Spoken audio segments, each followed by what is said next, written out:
You're listening to another episode of the Two Act Podcast, discussion on anime, cinema, and TV. I'm your co host, Adi. And as always, I'm joined here today with my other co host, Jon. For today's episode, I have picked one of the most anticipated anime films for me of the last year. We're going to be talking about Chainsaw Man, the movie Reze arc, which is a sequel to the anime Chainsaw Man, which aired a few years ago in its first season. So, a lot of hype for me about this movie. So, I only watched the anime like not so long ago, like a year ago, although it came out in 2022, I believe. And as far as like the anime is concerned, just before we go into the movie and before like I give you an introduction on the movie, I do want to talk about the anime because it kind of is special. And as far as shonen animes come along, I mean, they don't get any better than that. So yeah, I remember watching this anime. By the vibe of it, I thought it was like gonna be something really horror-esque and gory, but I was actually surprised by how nuanced this anime was. I mean, while it does go for that kind of vibe, it's a lot more mature, but it's got everything you expect or you want from a mature shonen, you know? It's not a shonen for like young teens, but it's a shonen for like the good crowd who's like getting up to their 18s and 20s. And there's a lot of gore, there's a lot of violence, there's a lot of like tragedy, there's a lot of like comedy. The fact that it covers so many different genres in that one season really impressed me. But what was your like before we talk about it? Like, what was your impression of the anime? Okay, well, let's just get the record straight. I'm pretty sure I was the one that recommended Chainsaw Man to Yachty. Were you? I don't remember. Well, if you I do, don't if know if you you are, remember. I'll give you credit. It's not like Okay, I swear to God I remember that. But anyway, so Chainsaw Man, it's just from the get go, like from that intro, you got like a million film references. You got a catchy song. You know, that's another one of those ones I would always listen to. And then the outros were always different because they were artsy fartsy. The show's got a lot of great comedy. It got even some titillation, some Denji, he's a yeah. teenager. So, of course, the only thing he's thinking with this is his little Denji. We should give it a bit of a brief intro, the anime before the movie, and I'll say Denji, a young man who shares his life with Pochita, his devil dog, set in a world in Japan where devils exist. Denji becomes the chainsaw devil. He's forced to survive by killing devils and selling their parts to pay off the debt he inherited after his father's death. His existence has been a succession of hardship until a fatal betrayal leads to his death. And from there on, the story kind of picks up and he gets discovered by Makima, who's this mysterious, powerful figure from Division 4, a government program that's tasked to hunt down and kill devils in Japan. And he basically gets taken under their wing. They offer him like the bare necessities of survival, like food and housing. And Denji's so his whole existence as a kid is just like so bad. Yeah, he was a homeless child after his family died. He was eating just bread. The show in that first episode really shows you how horrible his life is because he's paying off. Yeah, he sold like an eyeball. He was selling his Yeah, like body organs on the black market to pay off his father's debts that the mob was hustling yeah. him up And, for. so the fact that from going to that to just being able to eat like a warm meal and get a futon to sleep on is Yeah, and then like for Denji heaven. yeah, it's everything, and he lives for it. And it also helps that Makima basically has him around her finger, and will if she says jump, he will jump. There's something about Makima, or as I and many in the anime community would like to call her, Momima.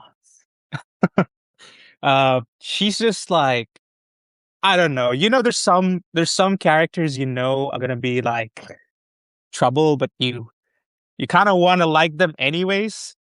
And while we still haven't reached that part quite yet, but there's always something about Makima that makes her such a presence in the show. She's like in the background, she's controlling everything, she's moving the pieces. She's like the only not idiot in all of that police division. Yeah. Like everyone around her is an idiot. Like other characters like Power, a blood fiend. Yeah. She's an idiot. She's just as smart as Denji. I don't think Aki's an idiot though. Aki is kind of a He's living with idiots. so Denji basically gets housed with Aki, who's like a senior subordinate Yeah. of. Yeah. Yeah. He's just like a straight man. He has a tragic past as well because he's trying to get revenge for who killed his family. The gun devil. Yeah. It's mainly about Denji, who's kind of like, he's just in his early puberty or early teens, so he's kind of like exploring himself and like he's lusting over Makima. I think like one of his desires is literally just to touch like a woman's boobs more than anything. And Which can you really blame him for? He's like a teenager. I'm sure, just like myself, you were thinking the same thing. I could totally relate. There's no embarrassment in that. But like it's funny the transition because Denji is essentially just a weapon. He's a weaponized pawn who's then used by Division 4 and Makima to like hunt down other devils. And over the course of the show, I think the main plot revolves around this mysterious gun devil who's the main antagonist in the show. And they're all trying to find answers leading up to the gun devil. But also everyone is after Denji's heart because Pochita, his pet, the devil dog, that sacrifices himself to give his heart to Denji so that Denji can live on as a chainsaw devil, is what everyone's trying to pursue. They all want his heart because Denji just can't die. He's kind of immortal as a hybrid. And there's a lot of bad people out there Yeah, he'll wanting get wanting like him down. cut down to a torso and regenerate like Wolverine. It's kind of like a lot of the show reminds me of that character. He's kind of like a crazy Daredevil, yeah. Wolverine. I must say, like one of the things I love about the Yeah. show is the character designs. And I love that it's so mature, it's so Yeah. out there. And the way the season is, like, at points it's like this sweet, loving, like sex comedy, slice of life kind of workplace thing. And the next moment it's like a violent, yeah, the Yep, next it's thing a you know, it's like rom-com. a violent horror movie. And there's some big, big decisions with characters and deaths and a lot of plot twists, which I think was so bold for me in that Mhm. first season. I think it still lives up there as like one of the best shonen animes I've seen, and especially the first season. Everything about it, not just from Studio Mappa's excellence with it when it came to adapting the manga by Tatsuki Fujimoto. Oh my god. So lucky that Mappa did it. You could see what's happened One Punch Man right now. It's kind of it's Oh my kind of god. ironic because One Punch Man was the more popular manga anime, and then Yep. And they came around the same time, and One Punch Man is now a slideshow. because like that first season literally is lightning in a bottle with Chainsaw Man. And also I want to point out the music in this show. I've seen a lot of anime and anime has some incredible music, but the score composed by Kensuke Ushio is just out of this world. There's two particular tracks I want to shout out in that first season. One is called Living Room and the other one's called Sweet Dreams, and they still haunt me today. Till this day they still haunt me because of like what a symphonic like melody and like impact it leaves capturing the tragedy of the show and everything about the mood of the show. So I just think like it's rare to have an anime that's adapted well narratively, but then you've got like a wonderful technical mastery when it comes to like the animation, the music, the voiceovers. Like I enjoy both the dub and the sub. So I really was super pleased with that first season. And I was just I was just waiting. I just wanted more. So, before we go into the movie, because the movie is what we're here to review about, I just wanted to get like your thoughts on like the anime. If you, I know we never covered it. Maybe someday we might Yeah. do a rewatch. But before we'll give you a mini review. And what do you have any like thoughts on what you think Yeah. about the anime in general? It's above, way above average of what you would expect out of a typical shonen. It so the plot isn't misconstrued and contrived. Like what I mean is it's not 80 episodes and nothing happens. Like it has, a couple episodes that's an arc. Like that's like the progression, the good great pacing in this show. And like you're saying, like the music out of this world. I liked how every episode has its own ending. They did a completely unique animation and they put it with completely unique song for the ending of every episode. And it just kind of hits because you kind of want to watch every ending song just because you want to see what the animation looks like and how it correlates to like the episode and like how it like fits in or like what characters. And the beauty of the character arcs as well, because I think that's important to mention. Yeah, and like you're saying, like the character design's great. It's There's not a lot of things to not like about Chainsaw Man, the original first season, and there's not a lot like it. It's Truly well one of a kind. animated. It's obvious. Yeah, yeah, and definitely before we go into this movie, it's the movie just shows you what it's like when they have an actual budget. Which you'll be surprised is not a lot compared to movie standards today. A movie was made Right. on a budget of $4 million and ended up grossing almost 44 times that return A of lot. investment of like $175 million Yeah. Yeah. worldwide. So Like like the 14th or 17th most Japanese highest grossing film too. it topped 14th. the box Yeah. office. Demon Slayer has the first two and then Your Name and then Chainsaw Man number 14 above Pokemon, the first movie of 1998 fame. And that's worldwide Look at the grossing. rankings by, in terms of like the most popular anime, kind of like the IMDb of animes, my anime list. This is number one movie, number one anime movie on that list. And I don't think it's there by any coincidence or hype. It's there because there's a lot to talk about it. And, if you've not seen the show before we dive in, because we will be covering spoilers, if you've not seen the show, I think For a lot of yeah. people who watch this movie without seeing the first season will be kind of confused with some things. It's still watchable, Yep. but You'll be I missing a think if you lot. do give it a Yeah. chance, it's only 12 episodes, 12 short episodes, but it's like it really does a lot in terms of like the setup that first season does and how that leads into this movie. This is a movie, this is how you make a movie adaptation within an anime show. So do yourself a favor and watch it. So I'm going to go give you a brief introduction on the Reze arc movie, and then we're going to dive into opening thoughts. And this is spoilers, so you are warned. So, to give you a holistic synopsis, Denji worked as a devil hunter for the Yakuza, trying to pay off debt he inherited from his parents, until the Yakuza betrayed him and had him killed. As he was losing consciousness, Denji's beloved chainsaw powered devil dog, Pochita, made a deal with Denji and saved his life. This fused the two together, creating the unstoppable Chainsaw Man. Now, in a brutal war between devils, hunters, and secret enemies, a mysterious girl named Reze has stepped into his world, and Denji faces his deadliest battle yet, fueled by love in a world where survival knows no rules. So let's get into the opening thoughts here. What was your opening thoughts about this film? Reze is such a cutie, and I don't trust her. That's my opening. She's too pretty. She's too into his dumbass for no reason. I don't trust her. That was my opening thoughts. Were your opening thoughts? Man, I'm just gonna be honest, man. This movie fucked me up emotionally. Yeah, yeah, it did. It Yeah. did. So there's a lot of hype going into this, obviously, and I remember watching it in the cinema the first time. I watched it sub the first time, and then the second time I watched it dubbed.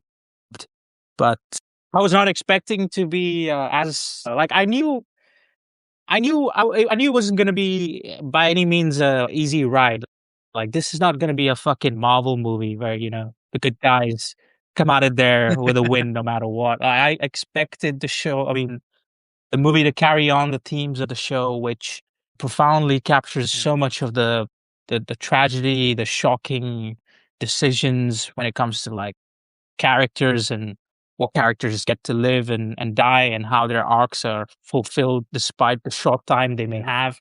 And I, I kind of expected this more of the same thing. I thought the movie was gonna like, I just felt like I was gonna basically watch maybe a season worth of like story in a movie. And that's kind of like what you'd expect maybe with Right. some of these anime movies, like the Demon Hunter Mugen Train. Like honestly, Train. Yep. they made it into a movie, but they also divided it into episodes, and it didn't. It doesn't really. Yeah. It doesn't really change it doesn't really make much of a difference if you look at it. But I think the choice to make this arc, which is just 13 chapters in the manga, into a movie, is an absolute masterstroke of a decision. Because what they achieved with this movie by using that runtime just for these 13 chapters, and what they capture in this 13 chapters is this is what justifies a movie. You're gonna make a movie and you're gonna hone in on something, do it like this, because you don't want to watch like a TV show turn into a movie, you know? Like you want the movie to be Right. very singular focused on what it's trying to say. And I think the choice to do that does some interesting things because the show kind of deviates from the experimental approach the first season had, where we had a lot of like genre tone changes and different styles and different moods to the show, which I love. But in doing this, it really hones in on the main story of this film, which is Reze. And I think the way it adapts that was really impressive for me, at least. But I don't know if you felt the same way. Like structurally, I think it's just this wouldn't work as a TV show. This arc, it had to be a movie. Mm. They would have to rewrite it. I don't think this could work as a TV show. Just the way they structured it. If it did, it would be like an episode or two. It wouldn't be Yeah, a whole movie. and it would water Uh, down the. It would water I don't down think the. they could do. Yeah. Yeah. Exactly. Like some of the scenes, they're perfect for a movie, and like just some of the animation, perfect for a movie. Like it's really you won't necessarily fit it in a 20-minute block, but you can really Yeah. flesh it out. And I think they properly use the Oh yeah, it's runtime it's a for very sure. lean and mean runtime. By no means overextended stay. And talking about opening thoughts, I forgot to say this. When was the last time you fell in love with the movie character? I couldn't even remember. Movie character. Ugh. Movie character. Couldn't tell you. That's two on the spot. I'll just say Stocking from Panty and Stocking. That must be decades ago. Yes, yeah. Like I have favorite characters. The thing is, it's you have in anime fandom, you have waifus. Yeah. Like, like you said, Mamika. Yeah, I also like Mamika. She's the Oh, best. Mamika. It's And then yeah, and Reze, Mamima. Mamima. Sorry. It's see, there's I keep getting her confused with Marika, and Marika is a boss in Elden Ring. Yeah, and Reze, she's a waifu, and For sure. she's interesting. I wish they were able to flesh her out more, but it is what it is. Yeah, no, Nobody's safe. I don't remember I couldn't remember the last time as well, but like watching her character, it's kind of like what Denji goes through, really. Yeah. He's just like he can't he knows he's falling for it. He just well, the way they meet is like so it feels so natural and so it's like taken Very rom-com. very rom-com, taken out of like a classic, love story or something, and it really starts out with like Denji continuing where he picked off from the show. He's living with Aki, his senior, and Power, his partner, and I think he settled into the life of Division 4, working as a devil hunter, and you know he gets assigned a new partner with Beam, who's this sort of shark I devil. think he's literally the same as Denji. He's a big dummy. Yeah, and yeah, he even gets to go out on a date with Makima, Yep. who he's fantasizing, and this is where it's interesting because we could talk about like love and lust in the show because I think it's a big Right. theme. But I think primarily he feels a lot of lust for Makima, Yeah. and it really She's a goes mermaid, of into course. it really goes into the way she's kind of grooming him at the same time and influencing and manipulating him. And obviously, he's not quite mature there to understand what's happening and how he's being manipulated by her. They hang out and go on a date, and Yeah, they go see a couple of movies. yeah, Adi's dream date. I like the fact that the show gave us that. I think it's cool. Just him hanging out with Makima and watching like Yeah. 6 movies I and not as much as I liked that, I have to take out my rose tinted glasses and realize that was just straight up fan service. yeah, yeah. It was, but it's important because like we don't get a lot of Makima in general. No, So no, we don't. I think it kind of is important to see like how he's viewing her and how like, for Right. example, Aki views her or like how much of a role she plays in the background. But the fact that, she spends it's a very platonic date. It's not really even romantic that Mhm. much, but she's slowly playing him. And, Yeah. the whole thing about, oh, do I have a heart? And then she like feels his heartbeat and, oh yeah, you do. And he's like Yep. You do. completely smitten over her. But you could tell like it's still not really developed. It's still a lot of it is just like No. the lust he feels for her, and because he's like probably never had a real sexual experience in his life, he's kind of fantasizing about her and everything. So it really doesn't, he has like lofty ambitions of like making her his girlfriend, which we know will not really ever happen. Right. But it leads into Denji then going about his day until like it starts like raining like crazy. Downpouring. Yep. Yeah, and then he ends up like he tries to get shelter in this phone booth, and this girl bumps into him, and she's got like purplish blue hair and like beautiful green eyes. Like truly, Mhm.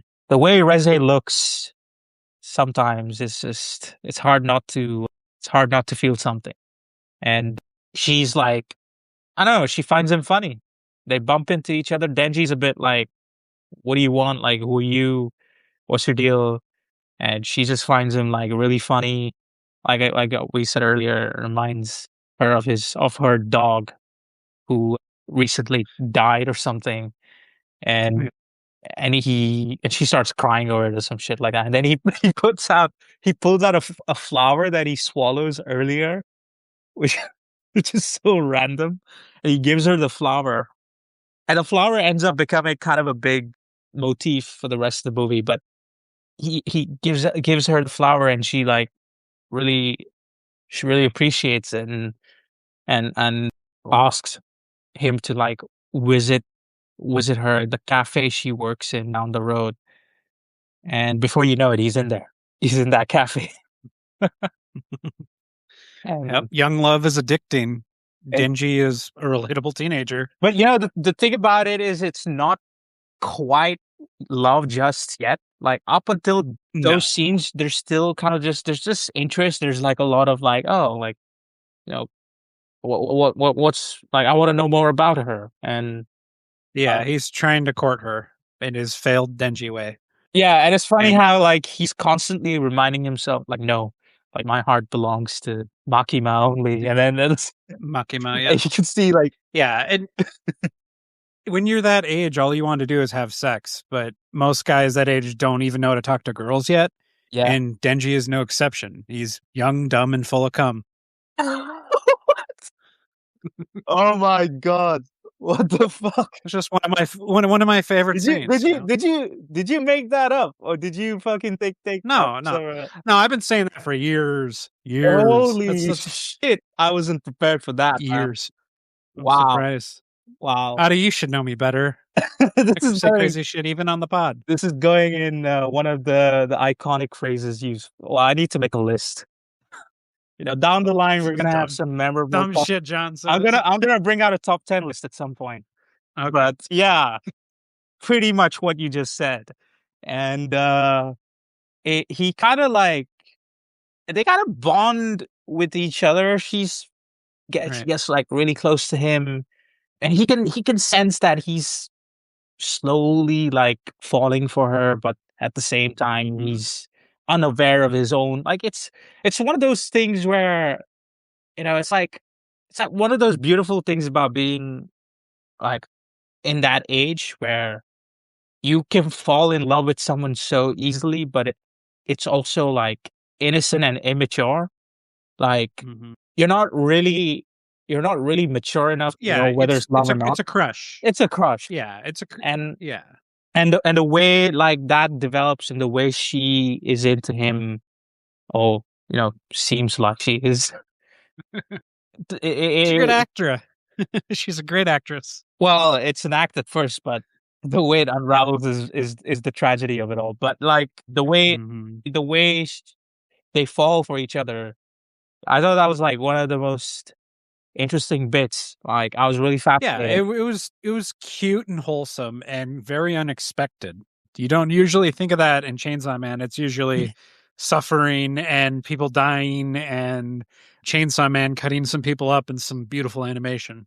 Oh yeah, yeah, and then we get a bit of like the other stuff. I must say, like the show kind of takes a backseat with some of the other characters. We don't get a lot from some of the other supporting characters. Like Power takes a backseat this whole movie. She's not really that Sucks. much. Which yeah, but at the Hated same it. but at the same time, it's kind of like it's kind of understandable that they would have to. Yeah. Aki still. Well, she would cock block him the whole time. That's the main reason because she's a big retard. Yeah, yeah, she's fucking hilarious. It's funny the Yeah. dynamic Denji has, and there's Like Reze wouldn't be able to res up Denji if she's being a maniac, jumping all over the place and yeah, talking about her cat. yeah, no, no. I think there's one scene where Denji's like going through the list of girls, Yep. and he's like, "Well, Power's an idiot. That other girl who's a coworker almost killed me." Yeah. Excuse me. Yep. And The he's like, knife lady. and then Yep. he finally settles on like Makima and Reze as like the two, and he's got these fantasies of them, which is really like very etchy, like, and it's funny. It's a funny scene, and he's undecided. He doesn't know for sure. He's conflicted of how he feels because Reze suddenly takes a lot of presence. But I think what like really fascinates both of them is like they're both they're both kind of like mirrors for each other, and Mm. they both bond over their innocence in a way of like what it's like to be a teenager. And for Denji, the cruel thing is like the it really comes down to how Fujimoto writes Reze. I think like the beauty in her tragedy is something that haunts and lingers long after. Like it makes you fall in love with a doomed character who will break your heart anyways. And her bond with Denji, like over shared pain or the cruel reality, like a child who's not even had the opportunity to go to like school and learn and make friends and have like a normal life. The fact that he values being able to eat a meal and go to sleep on a futon as like He's got pretty low expectations. yeah, and she's kind of Yeah, like it's like the bare necessities for what you would think of what your life should be. yeah, That's like his height. That's like the tits. It is, and she's just like trying to tell him like, that's the basic requirements. Like those aren't things you Right. aspire for. And but they have a really like wholesome connection, at least on the surface. And it really like for me, I was really invested in the whole like Okay. some characters take a while to be sold on, but like as soon as she showed up, I was like, I'm totally into this. It helped that she was really pretty. Yeah, I really like her character design. And at like the first point, the storm, by the way, let's not forget, the storm that happens where they meet is not entirely a coincidence, because that does link to the rest of the third act. But the fact that, all of it is linked, I don't there's so much details packed into the movie that you can miss it. And I really liked that the movie does a lot, despite it not being a TV show where it can give you weekly episodes and tell you different points of views. So let me get this straight. You're saying that her devil friend was the one that caused the storm that got them together? That's what I'm theorizing. Well, it's not a Okay. friend. All right. It's not a friend. It's not a friend at first, because Okay. if you realize the typhoon devil is working with Yeah. someone else, Right. With the gun devil. with the gun devil's accomplice. And but at the end of the day, everyone's after Denji.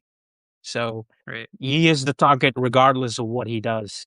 And he's so unaware that he's going to be targeted no matter what, that he's completely, I think he's like Aki tells him. Like there's a scene where, Reze is like, "Oh, but I really like you." And Denji's like, "Really?" And Aki's like, you're such a gullible dumbass, don't fall for that." But like that just shows like He's not Denji. wrong.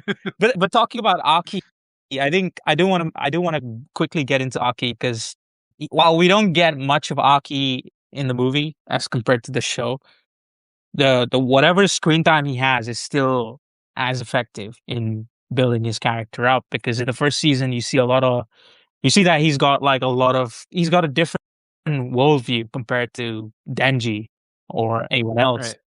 And what his mission in Division 4 is a lot more personal than some of the other characters, because he's literally looking for Right. revenge. His motivation is revenge, and Denji's is eat jam. But the fact that his life expectancy is like pretty much slashed, because he's like He's made pacts with the devils to get stronger. all the devil hunters who are humans have had contracts with other devils that grant them special powers to fight and Yep. defend themselves against other devils. And in doing so, there's usually an exchange. So I think in one of the characters had to give up an eye, like Himeno, Yep. who was a character from the first season. So there's some give and take with this contract. And in Aki's situation, because he's so lost and ruthless and seeking revenge, he's willing to give away half of his life just so that he can get whatever power he needs to, you know, seek revenge from the gun devil. And you see the tragedy of like who he loses, the close ones, and how that traumatizes him. And I think in this movie, he's paired up with an angel devil, who's like, at first I thought was a girl, but is actually a dude, even though it sounds. Yeah, I can't wait until a eventual time that angel devil is going to go crazy, because that is going to be cinema. That is going to be the most beautiful display of viscera we've ever seen. I only expect the crazy shit coming from that character. And it really felt like they were setting her up, setting him up to be quite a presence in Right, whatever right. Because if you touch him, you lose some life force. you do. Yeah, and that's kind of Yeah, like what happens to Aki later in the movie, where he literally saves right. him. But in doing so, Yeah, he's lost like 2 months of his life. But he can't stand. right. And he had only like 2 years left. Yeah, yeah, and he couldn't. He's so traumatized by the amount of loss he's had in Right. his He doesn't life. want to lose anybody else. He, Yeah. he just can't bear the thought of seeing someone else die in front of him, and he does what he Yeah. does to save him. But I think Aki is like still. I still think he's one of my favorite characters in the show. I really like what sort of role he plays, and he offers a very different perspective than Denji and Makima. At least when you look at Aki, you look at a character and you're like, here's someone you kind of want to side with, regardless of like what direction or what power plays are going on in the background.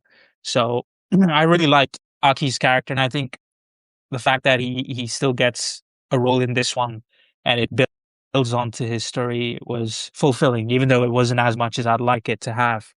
Mm. But the show really goes into like more focuses on like Denji and Reze, and as they're hanging out in that cafe, Reze tells him about like you know, I think they start joking about school and stuff, and like she tries to teach him like math or anything, or teach him words. I think the Yeah, he only knows words, how to write poop. yeah. And she's like, oh, why don't we meet at the school later at night, and I can teach you like some stuff. And then she's like, okay, sounds like a plan. And they end up like meeting up in this school like late at night, and they start hanging out. Like I think that sequence it leads to it leads to them like going for a swim where like Yep. she They're going skinny dipping. And it's not sexual at all. Like they don't show her titties, like they don't show her body. They just show her form. yeah, they just show her form. And this is what I want to talk about, this particular sequence. I thought this scene where like she takes him up to the pool. He doesn't know how to swim. She strips naked and goes into the pool, and she asks him to join her. And I thought that was like one of the most beautiful sequences in this movie. Like that I whole agree. sequence was just it was just beautiful. And it was like unlike like it's the one place where they both never had an opportunity to be in and learn, and that's where they fall in love. Because that scene is literally what it's like. It captures that, like I said, it captures that beautiful young love experience of like falling for someone you when you really when you're really like still discovering yourself. And the connection they have in that moment is so real and so rare. It completely, for me, like having a moment like that with someone is really more than hooking up or having a casual relationship Right. with someone. Like even a brief moment like that, what they share, where he jumps into the pool and they both like bond and swim in the pool, was like, I don't know. It was really a wholesome moment for me. I don't know what you thought about it. No, I agree. And I have memories like that, and not necessarily sexual, but you're spending a time with a girl all alone in the middle of nowhere and you just got the stars Oh, overhead it's and beautifully animated, and yes. Kensuke Ushio's wonderful score plays the track that plays is in the pool, and it's such a beautiful piano piece. Kind of like feels kind of like a fairy tale moment, really. I mean, the way Right. it's really a masterpiece sequence because it's exploring the tender, sensitive, immature feeling of falling in love, to be to feel, to be seen by each other, to felt like they've been seen by each other. And there's some beautiful imagery that happens because while she's teaching him how to swim, one big thing is, unlike the rest of the show that has a lot of like sexual and nude like themes, sexuality or nudity in this scene is unlike what you usually get with Denji. When he thinks of Makima, it's mostly lust. But in this scene, it feels so tender and pure and clean, unlike his usual fantasies, which I thought was something that stood out. But you know, while they were having a moment in that pool, the imagery of the spider's web and the spider you know, catching a butterfly under its web, and you can see like it kind of reflects back on what Reze is doing with Denji, which is like she's luring him in, you know, in this connection, and he's totally falling under her trap, right? But Mm-hmm. I don't know. I don't know if a lot of people picked up this reference because I actually looked it up. The butterfly in that scene is a type of butterfly. I think it's called a monarch butterfly. It's Okay. also Monarch poisonous. butterfly. Yeah. Yeah, it's also poisonous itself. So, Hmm. so by consuming that butterfly, the spider's getting poisoned too. And that just shows like what happens is like as she's luring him in, as they're having this moment, she's falling for him too. Like it's that rare moment where both of them are falling for each other in a real where a connection where both sides are really like in sync with each other. And I thought the way they showed that whole imagery, the whole scene, and the way the music plays, and the way they're both like in the water and they're just having like a beautiful moment. I thought it was one of the best scenes in the movie for me. Yeah, I agree. And up until then, you think like, oh, this is just what could go wrong, right? This is just a this is a What could go wrong? yeah, And you're then the other shoe drops. yeah, and that's what I love about this manga and anime movie is Yeah. the fact that it's like whatever whatever beautiful moments you get is also like a lot of other dark shit that happens just Right. out of the blue. And just as they're drying off and they're back in the classroom, she has to go like to the toilet or To the something, ladies' room. Yep. and Yep. she encounters this kind of a Scary man with a knife. scary man with a knife, and he kind of looks like a I don't know, he looks kind of like a devil, but he's not. Yeah. And this is where I thought like, oh shit, like fuck, like this guy's the real antagonist of the movie, you know. And she corners him. Hey, you poor boy. Oh no, she corners him and takes her up on the roof until you get to see the real reveal of Reze's character. She's no damsel in distress. Just when I thought, oh, she's Right. gonna scream and like Yep. Denji's Denji's gonna gonna come to the come to rescue. the He's rescue. gonna fall even more in love with her. Yeah, yeah. No, no, no, no. She kills him. She literally suffocates this guy who's trying to kill her. Yep. He thinks he can use her to get the chainsaw devil, Yeah. but boy was he wrong because he gets fucking suffocated by her. Reze Yep. just like murders her. And turns out the guys and the reason why they're stuck in the school is because there's like a storm. There's heavy Yep. rain again. And then The typhoon. that's where the typhoon, and that's where the reveal is made that Reze is actually the bomb devil. The Actually, I'm a demon. She's no human. She's actually a devil Yep. too. Yep. She's the bomb devil. He's the bomb devil. And her head kind of reminds me of a xenomorph. It And she's does. extremely powerful It and does. also hella hot. And like, I don't think xenomorphs are sexy in any way, but she is. Oh yeah, no, her. I mean, I don't think we get to see her devil form at that scene, but like No, no, not yet. just the fact that she like kills this guy the way she does, and then she instantly, you know, like the typhoon devil shows up, and he's like, "Oh shit, I'm sorry, I didn't know like you were involved." And then the typhoon devil has to work with Reze, but like yeah, it was such a twist moment because just when you thought she could be the damsel in distress type of character, she quickly becomes like the femme fatale, as they say. The Yep. female character who's seductive but actually very dangerous to Denji, and that's where I don't know. Like, what was did it change your like? What did you expect at that point? Oh no, I've seen enough movies and watched enough anime to know that she's bad news from the beginning. And I was just admiring her beauty and just going along with it. Like, it didn't change my opinion of the character. I was just like, she's cool. Like, you have to be a real piece of shit for me to not like you. And she's not. She has her own like reasons, but it's not like something despicable enough that I would like hate her for it. Not yet, not yet. I mean, it does make you question. Obviously, at that point, you realize that. I mean, it doesn't take away anything from the moment they just had in the pool, but it Right. does show that everything up until now was pretty much an act to lure Yep. Denji.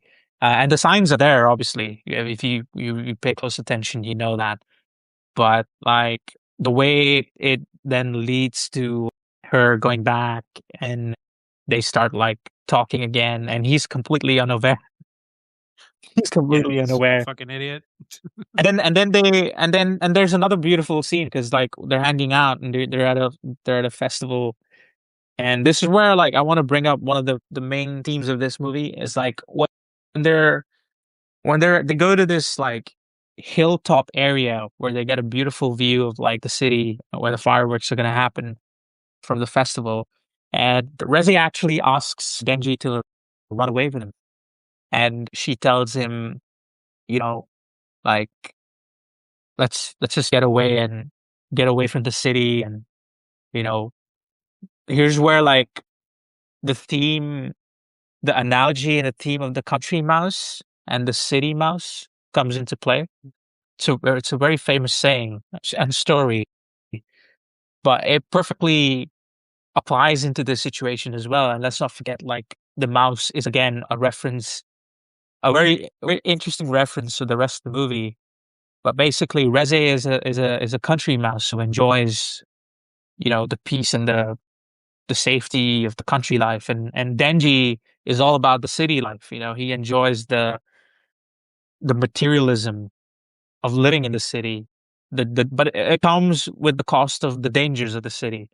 And this is where like you know, I don't know. I know that her intentions are still to get to get Denji his heart, Yeah. but for a second it makes you think like if she was being real about like actually asking him to run away. And this is where like you see Denji be like, well, you know, like I've got a good thing going here, and like I just There's got some. somebody else. Bum, bum, bum. And you can see like it comes off as really like a rejection in a way. And then the fireworks start playing, and it's such a beautiful scene. And then she like leans in and kisses him anyways, and it's a beautiful scene. Yeah. It's so like cinematic, and it looks so well animated. And just then, it's like someone puts a knife through you, and the horror music kicks in, and you just see blood everywhere. I really loved that bit. It was like such a fucking perfect, you know, tone Mhm. change when she like bites his tongue off. Basically, Yep. it was pretty crazy, wasn't it? Oh yeah. Yeah. It was unexpected, is what it was. Totally unexpected. You didn't think at that point she No, would. he thought he was safe. Yeah. And he's Not threatened at all by her. yeah. And she just, She'll show her true colors. I think she actually meant what she said about like, you know, don't you think it's odd that you're like a kid who's basically working this life where you have to hunt devils when you should be in school and like All right. learning and enjoying your youth and making your life and your future plans. I think she meant that. But at the same time, she's got her own like she's got her own vested interest. Like she wants Denji's heart too. And just when you think like, oh shit, like she's gonna kill him, he gets rescued by Beam, who's always been around him, submerged. Mm-hmm. Because he's a is he a devil? Shark. Yeah, he's a fiend. He's It's a just like fiend. power. Oh, he's a fiend. Yeah. Yep. Yeah. So a fiend, to explain what a fiend is, a fiend is a devil possesses a corpse. And Ah, some of them, they get requisition to Division 4 because Division 4 is supposed to be the division of all the freaks. mm, yeah. And Beam basically saves Denji and like takes him away from Reze, and that's where you see Reze's transformation into the Bomb Devil, and it's so fucking badass. Yeah. Like the whole character design. Yeah. of- She's xenomorph. Yeah, yeah, and the fact that she wears like this necktie thing, and then she's got like a little, Yeah, yeah. It's like a choker. yeah, She has like a grenade. like a grenade pin that she pulls out of the collar, and it just starts Oh, blowing shit it's up. so cool. Yeah, no, she's OP as fuck, Bro, like, it's so fucking cool. Like the whole transformation. yeah, it's The awesome. way, even the way like she flicks her finger and that spark just fucking eviscerates Right. anyone in front of her is, I don't know. I just thought I was like beautiful. Yeah, yeah. It really does. It really does. Like I was. It lived up to my expectations of like, that's a cool antagonist design. Yeah. And Yeah. this is where the action really kicks in, like the midway point, and there's a kind of a chase sequence where Reze is trying to like get to Denji. Denji's luckily like in the on the way to getting to Denji, she like kills like civilians who are like volunteering. Does volunteering. not give a fuck about anybody other than getting Denji's heart. Yeah, and that they go all the way to Division 2. That's where like B manages to like date Denji and meet up with Aki and the Right. rest of the gang. And they're like, oh, like the bomb devil's coming. Like, yeah. That whole Try to give sequence. Denji enough time to regenerate. Yeah, because he's completely out of blood. Yeah. But and he needs the Just a blood. torso. Yeah, he needs the blood to regenerate. Regenerate. But like that whole sequence where she comes to Division 2 and then just fucking eviscerates the whole place is like insane. Yeah. Yeah, she Like, just goes ham. what do you think of like the whole animation there? Because like that's where he finally gets Oh some my action. god. The animation is so great. I really wish I saw this in the theater like you did for the first time. How was your theater experience? Oh, it was much hype. It was much hype. It was packed with. I went in with like the entire crowd there were fans of the anime. They all came. Awesome. They all came dressed up, wearing merch. So it was a really cool experience. I don't think I remember the last time I went to watch like an anime movie where everyone showed up like for the movie and not like casual. I think every popular shonen's like that. Like I went to see the Brawly movie, and that was hype. Like I literally sat next to somebody that was really into Dragon Ball Z, and they were talking about the phone game. Like they're super fans. Yeah, and that's the good thing about anime culture is you're not gonna get like casuals. You're gonna get diehard fans. No, you're not going to get people staring at their phones and giggling and watching TikToks. You're going to get somebody that's glued in, and if it's a comedy, they're going to be laughing at the jokes. When I saw the Konosuba Legend of the Crimson Demon, that was amazing because every time a joke would happen, everyone in the theater would laugh. It was awesome. Yeah, yeah, it really is. It's really, and that's the fun. There's a lot of talk about cinema experiences and all that, but like, this is the type of experience you want to go into with a crowd. Like normally I'm not always like I like my viewings to be more on the less rowdy side. I like a lot more of a. You want a respectful audience. It's the least anyone can ask, right? But there's some exceptions where you go in for a movie like this, which has a lot of hype, and I think it adds to the experience for sure. Everyone was like cheering, clapping, and going crazy. And I tell you, like that one of those sequences, like when she turns into the Bomb Devil, when Denji finally gets into his chainsaw form, like all those moments. And of course, we're gonna talk about that ending and the last fight and all that, which is much hype. But like that's the sequence where it starts off in Division 2 really kicks it off because it's like a bloodbath, or a bomb bath, rather. She just like explodes the whole place up, and there's like there's attempts to neutralize her. Those Division. They don't stand a chance. They don't. And you know what I love about this show is the fact that it really, it's like no holds barred. Like, they go all Nobody's safe. Anybody can die. Doesn't even matter if you're a main character. Yeah. It really does push the limit when it comes to the gore, the deaths. And at this point, I was like, fuck, like, anyone could die. Anything could happen. Right. You know, Anyone short of Denji. probably yeah. Anyone short of Denji, like well, Denji Yeah. just can't die because he's Right. special. He's Wolverine.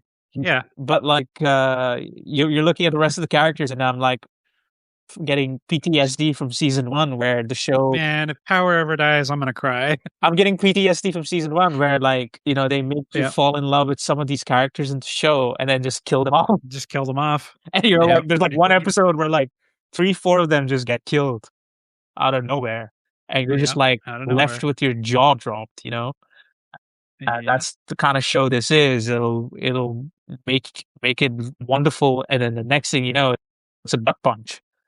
Yep. And that whole sequence is interesting because it leads to literally Aki managing to take Denji and get into the car, and they're being chased by Reze, who's managed to like track them down. And this is where like he finally gets into his like chainsaw form, and oh, it's such a cool scene. Like when they start like facing up to each other, and he's like, Yeah. Didn't everyone. really expect a car chase theme in the Chainsaw Man movie.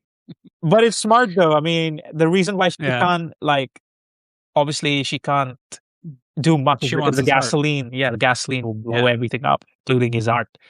Yeah. So she's just trying to like track them down as close to possible, Right.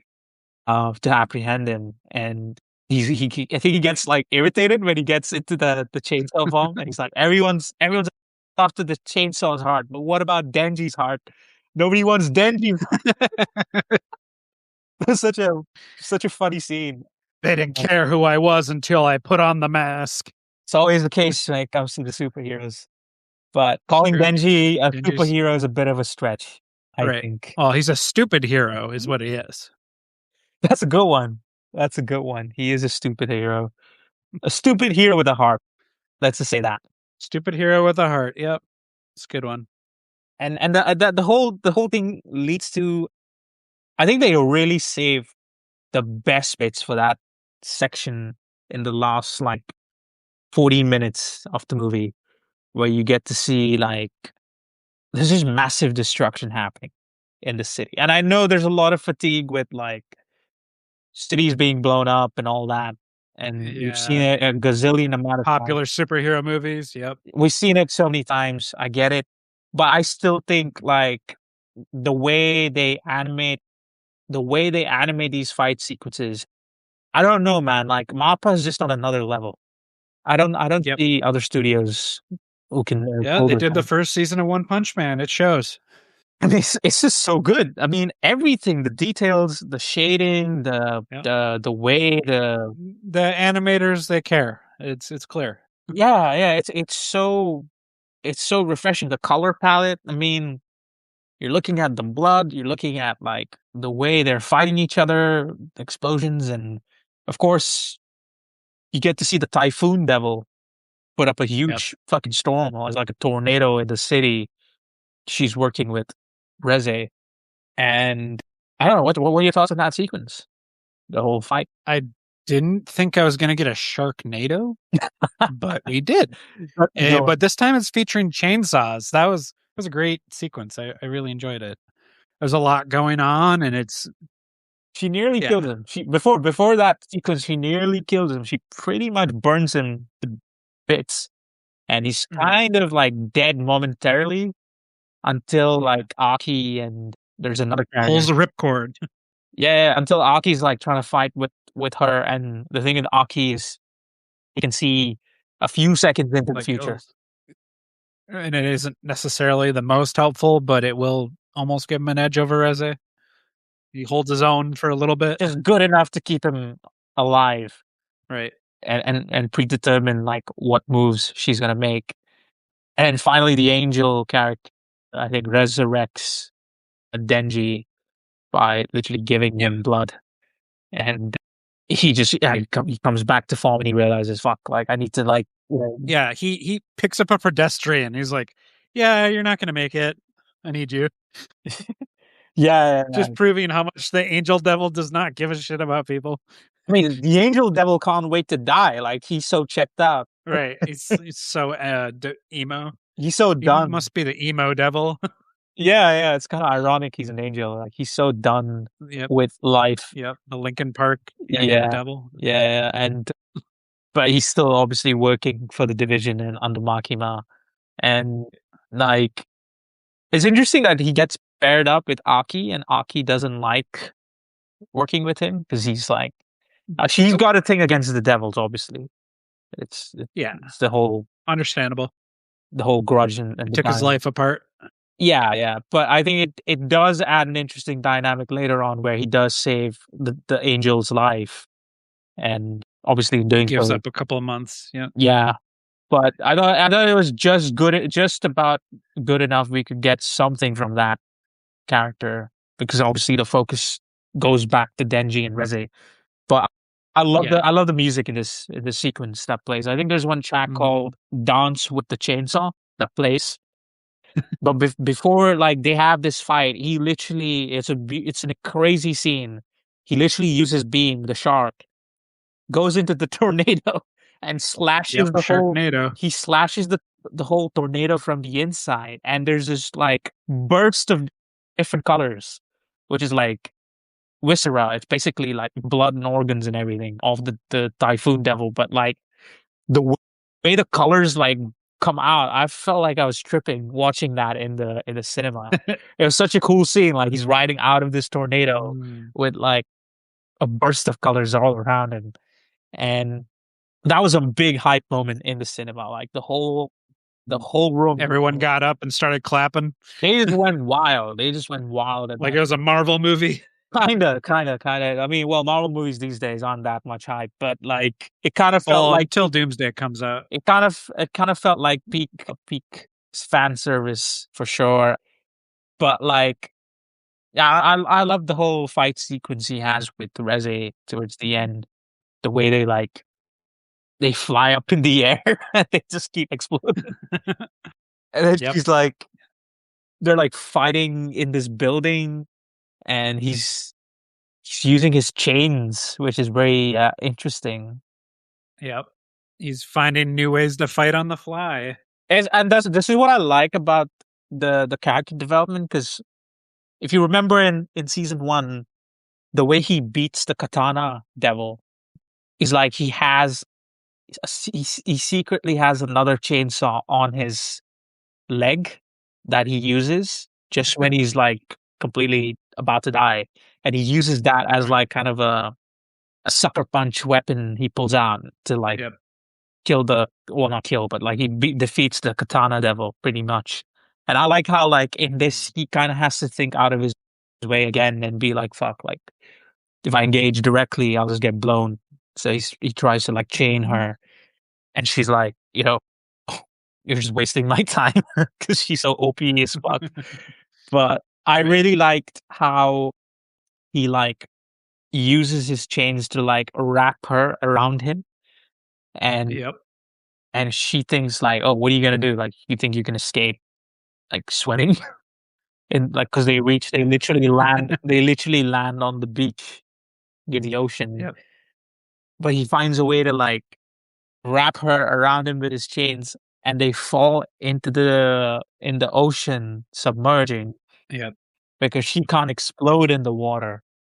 Right. And it's such a beautiful sequence again because it plays the track in the ocean, unlike the first track, which was in the pool. And it's just it's another rendition of the same track, but it's again Mm. evokes that same dynamic of the two, where they're like submerging. And yeah, I really like that whole sequence. I don't know about you. Yeah, I enjoy it. I enjoy that Denji doesn't end up killing her. Well, it's hard to kill a devil. Yeah. And I'm happy Reze didn't pull switch sides at the last second and say that she's no longer an antagonist. Like so many times in like popular anime, like the bad guy gets softened, like Vegeta and like Dragon Ball Z, and then they get turned into an anti-hero. And at this point, it's just really tropey and overused. And I'm really happy they didn't use that. And they kept Reze as, you know, a tragic soul. And I think it really helps cement her character as like somebody to like feel bad for. Yeah, I mean, I really think it's like, again, it goes down to like Fujimoto, the way he's written her. I think it's not easy to write a new character who shows up briefly and makes such a big impact to the story. And, the fact that she is a tragic character, but, he makes us fall in love with this character despite her being doomed, despite her being bad. You still, she still kind of finds a way to break your heart in a way. And they kind of do share a bond, he and her and Denji, because they're both kind of like children who kind of turned into weapons at some point Right. because they didn't get to experience the basic youth that they should have had. So I think it really resonates how their connection goes beyond just like what their wants and needs are. Because of that, they really do have some kind of a bond. And I think the scene that like hit me the hardest was like the final exchange they have on the beach where they wake up back in their human form with Beam alongside them. I'm surprised they didn't kill him off. Like he should have probably died. Let's face it, like the way like she like I thought she killed him. Like he exploded, Right. but somehow he survived. But like the final exchange, that scene really hit me the most because it's like it's a willingness for both sides to sacrifice their own dreams for one another. And this is where like Reze is like, like I was just using you. Like it was all an act. It was never real. Right. And Denji's like, look, I know I shouldn't still like you, but I do. I guess that's one of the downsides of having a heart. Like you can tell yourself what we had was a lie, but some of it was real, like that swimming lesson. Right.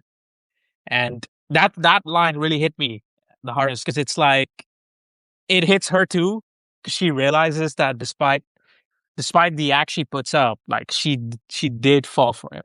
She does fall for him. And and when he asks her to run away with him, it kind of like he flips the question she once posed to him.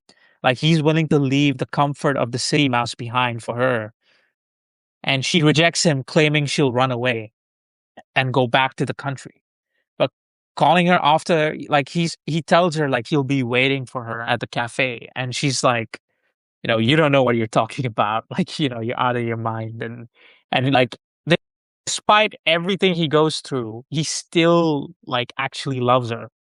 That doesn't go away despite the fact that they have this crazy epic fight and the amount of destruction and carnage she's caused by a lot of deaths, causing a lot of deaths. And the fact that he tells her, like, I'll be waiting for you at that same cafe. But it's like, you know, it's kind of a tragic moment because she walks away from him by rejecting him. And the next day, she's about to like leave, leave Tokyo. And just before she steps into the train, she makes a conscious decision to like go see him. Even though she knows that he's controlled by Makima and Right. and it's a doomed, like she's doomed. There's no escape. Like there's no way she could realistically get away, but she still wants to see him. And like she takes that risk of a city mouse. The city mouse takes for a chance of connection, but by doing so, like she meets her end. And Yep. Makima shows up out of nowhere. just when Reze is like about to go to the cafe, like she gets stopped by a sea of like fucking rats, and Makima shows up out of the scene of rats, and this is where like yeah, she uses the angel devil to like deliver divine punishment and pretty much kills Reze, and it's a very tragic scene because you know in that last second she her last line is pretty devastating. She tells she says, Denji, the truth is I've never gone to school either. And it's kind of like a silent act of love that lives and dies unseen. And what's sad about it is like Denji will probably never know. that she tried to, and he was waiting, like he was waiting at the cafe Right. with the flowers. He'll probably just assume she ran away. Yeah, Or or probably never find out the truth. yeah, which is so. I think it's so tragic for both like Reze and Denji, and like I don't know, like there's a lot of tragedy for Denji in the show, even though he's kind of stupid for most parts. But I think this one is like it really. Well, some of it's his own fault. Some of it is just bad luck. Yeah. It's a combination of factors, but the fact that this connection was real, unlike the connections, unlike any other connections he's had in this story with other characters, is what makes it sad because it was real. And yeah, it ends with like Reze presumably killed, but at the same Right. time, she can't really be killed because she's a hybrid. But it's expected that she's gonna be under, or she's under Makima's control. But like, what was your like thoughts on that whole end? I just thought she died. You think she's dead? Because I read a Wait, lot of theories about it. yeah. I read a lot of theories about it. Okay. Oh, yeah. No, I think she's dead. If they brought it back, that'd be cool because I think she's an interesting character. But you never know with anime. You know, characters you thought were dead, they'll just show it from a different angle or over explain the reason why, that they're not actually dead. Like I said earlier, I do appreciate that they didn't have Denji kill her off because that would have been too hard for him. Yeah, yeah. I think a lot of people might. I don't know if people found it to be annoying that they had this crazy fight, and he still decides to like spare Oh, her. he's a dummy. He's a dummy. Like, He thinks with his little Denji. He's dumb. it's totally in line with his character because he's not like a brutal, like he's brutal, but he's not like brutal in the sense of his morals. Like he's still gullible, like we obviously see. But Yeah, him and Power would look up gullible in the dictionary if you told them this. but I don't know. I thought it was like this really cements like Makima's character as someone to watch out for because Right. in the first season you knew like she was extraordinary, but Right. you didn't know the Yeah, extent like that. of how bad she can be. Once you start seeing her use her powers, spoilers for season 1, you just have a different complete like idea of her. You're just like, okay, she's not to be trifled with. I don't know. I mean, they're building up to the gun devil, but what's to say you're not looking at the real devil all along? It's not gonna change my opinion of Makima. I'm still gonna think of her as a mommy. Yeah, yeah, no. That's not gonna change. They won't take that away from us. The exactly. And like the order is Makima at the top, Yeah, yeah. then Power, and Nah, I'm gonna have to disagree on that. Ponchita, then Ponchita, then Ponchita, and then Reze. Nah, I'm gonna have to disagree with that. I think it's firmly for me. It's firmly Makima, Reze, Sure. uh, Okay. and then well the rest. You like how I put Ponchita along with the characters I like? No. We gotta talk about that. We gotta talk about Pochita because I don't think we see Pochita at all in this No, he movie. just speaks. It's in like Denji's dreams. He's like dreaming about opening a door at the beginning of the film. Yeah, and I think we should bring that up because it's a very scary, like haunting dream that he keeps having, and he can't remember. Every time he wakes up, he forgets it. But the way they animated that, it's like kind of a manga, black and white, and he walks through Yeah, it's this, like a 4x3 panel. Yeah. and he can hear Pochita inside this door telling him, "Whatever you do, don't ever open it." Don't open. And when the movie opened with that, I was like filled with dread. But then the movie opens with a track. It's kind of a musical number, which gives you takes you back into the show. But apparently that track did a lot in the charts. It topped like the Billboard in Japan or something. Nice. So good on them for like getting the most of it. But in terms of the ending, I think it's like a really tragic ending. All right. Yeah, I don't have a problem with it. It didn't piss me off. It's not getting negative docs for the ending. No, no, I think it lands the ending. I think it lands the ending. Yeah, I think it lands it. Yeah, Uh, I agree. and this is where it could have easily fucked up. It could have done something. Oh yeah, a lot of anime and a lot of anime movies fuck it up right here. Yeah, yeah. Before we go into ratings, I do want to point out I'm a bit kind of astonished by the lack of recognition this movie is getting in terms of like the awards bodies and stuff, because clearly the other big film, I would arguably the bigger film in terms of box office, was Demon Slayer. Yep.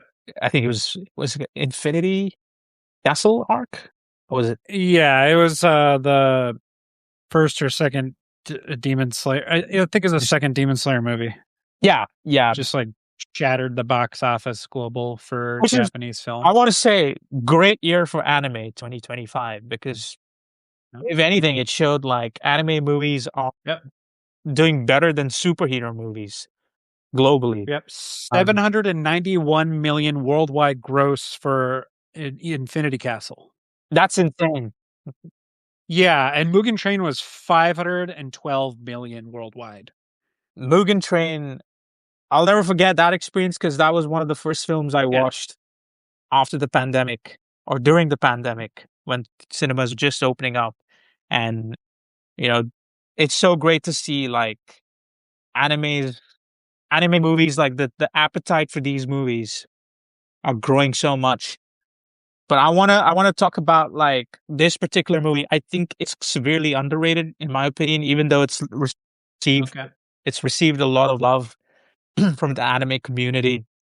There's a big there's a big fan base for this. Obviously, there's a lot of future arcs to come out. I think it was just announced that the next season, season two, will be titled International Assassins Arc, if I'm not mistaken.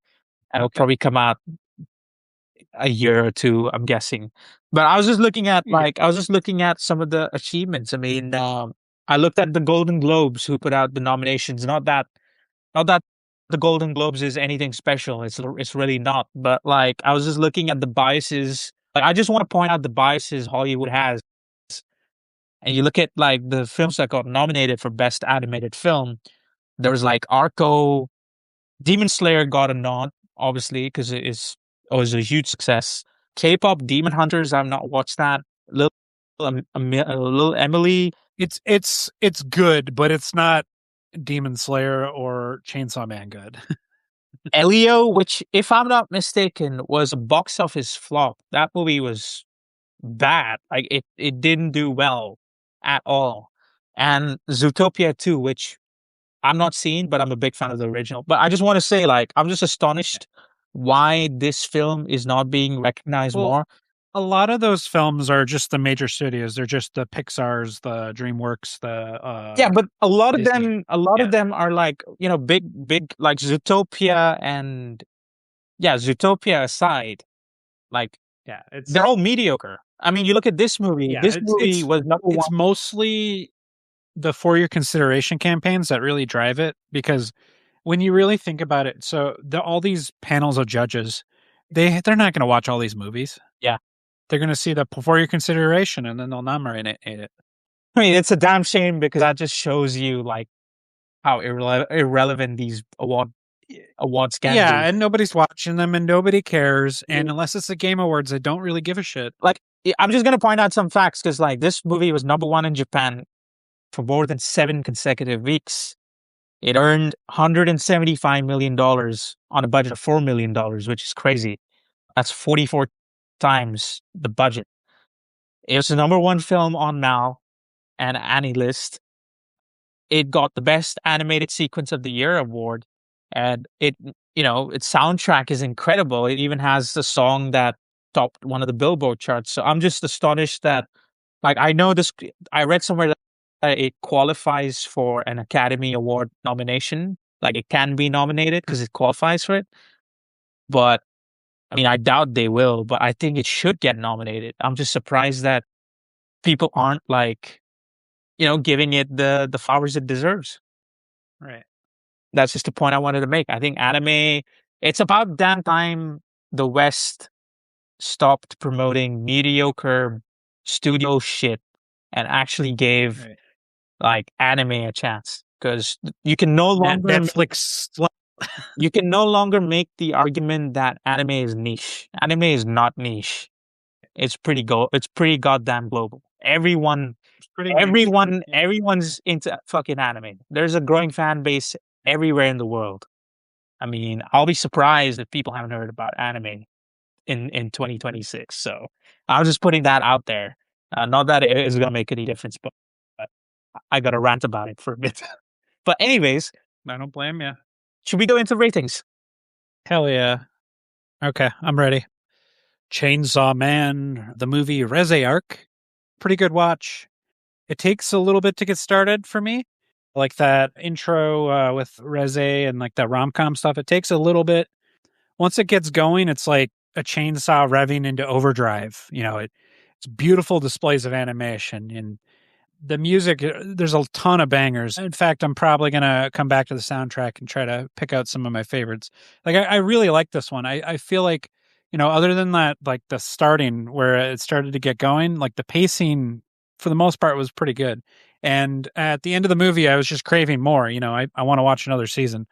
I will give this one a 9 out of 10.